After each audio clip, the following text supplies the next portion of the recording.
the propaganda or the strategy that North Vietnam to like try and turn the black soldiers against their country. I was like, wow, I wonder if that really happened.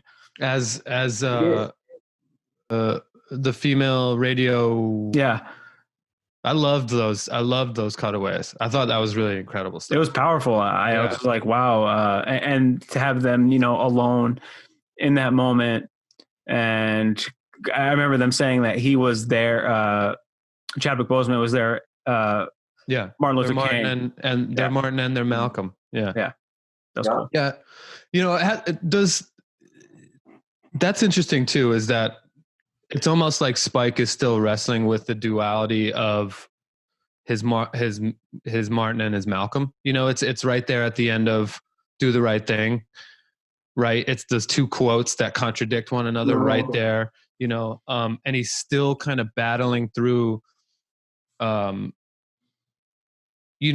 again, the whole thing of Do the Right Thing is you can see both sides, right? Is if this doesn't work, violence has to be the answer. But you get what I'm saying, and it's almost like he's. I think. Go ahead. Yeah. Well, I think with that, you could. It's almost like you can tell.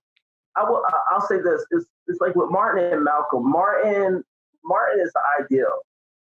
Martin is the ideal of what we would want to be, and how we would want it to be. We would want it to be nonviolent. We would want it to be peaceful. We would want to be, be able to all walk arm in arm and hand in hand and live this life, this utopia.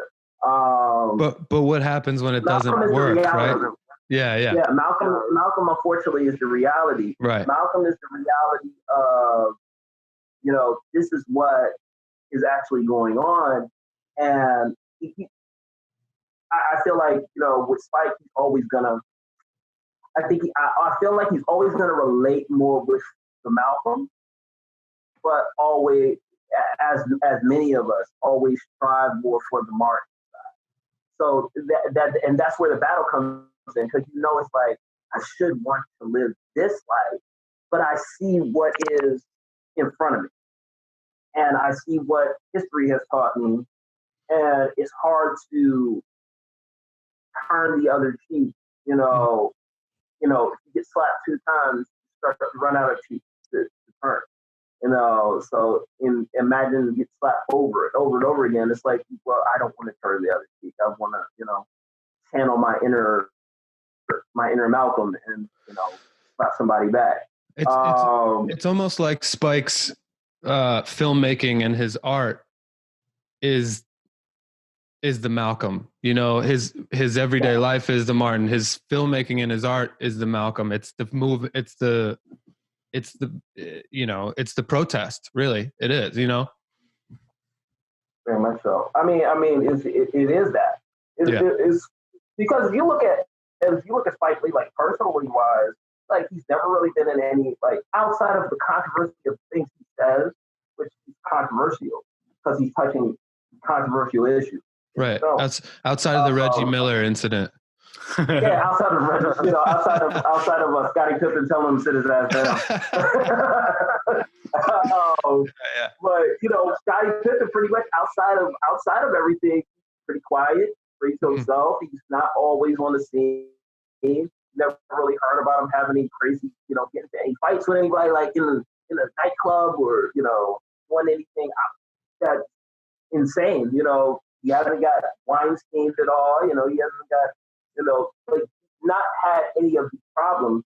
But when you come to his art, it is absolutely like, I'm gonna light as many things on fire as possible and get as many people pissed off as possible. And I don't know if that is necessarily the full scope of it, but I think, when you get people pissed off, as we've seen, when you get people pissed off, then conversations start happening. Because it starts off as arguments, but then next thing you know, it's like, okay, well, I'm mad and I disagree with this, but I get what you're saying here. So now it's like we can sort of go back and forth and have this conversation about, okay, well, you don't disagree with this. Well, what do you feel like is the solution? Well, then you end up having that discourse back and forth. And I think that's what he looks for in his movies to do, is to sort of cause this like initial uncomfort, sort of causes uncomfort to get you to be like, oh, I don't like that. And then next thing you know, you start talking about it. And now we actually start making some plans like, well, how do we fix this? How do we change this? How do, that's how things have to go. It has to go from uncomfortable to comfortable. You can't just stay comfortable, stay comfortable, stay comfortable. You need Malcolm and you need Martin. You need both of those sides. Because without both of those sides, you just have all Martin, then you'll get trampled. You'll get walked over. And if you have all Malcolm, you're a terrorist. So it's you gotta have both sides of that. And even Martin and Malcolm saw that at the end of their years, because Malcolm started leaning a little bit more towards Martin, and Martin started leaning a little bit more towards Malcolm, and they started to meet more in the middle, where it was like, okay, I understand. I might not agree with this, but I know we're sort of like on this same path. You have this job, I have this job, and that's sort of like Spike Lee in a nutshell.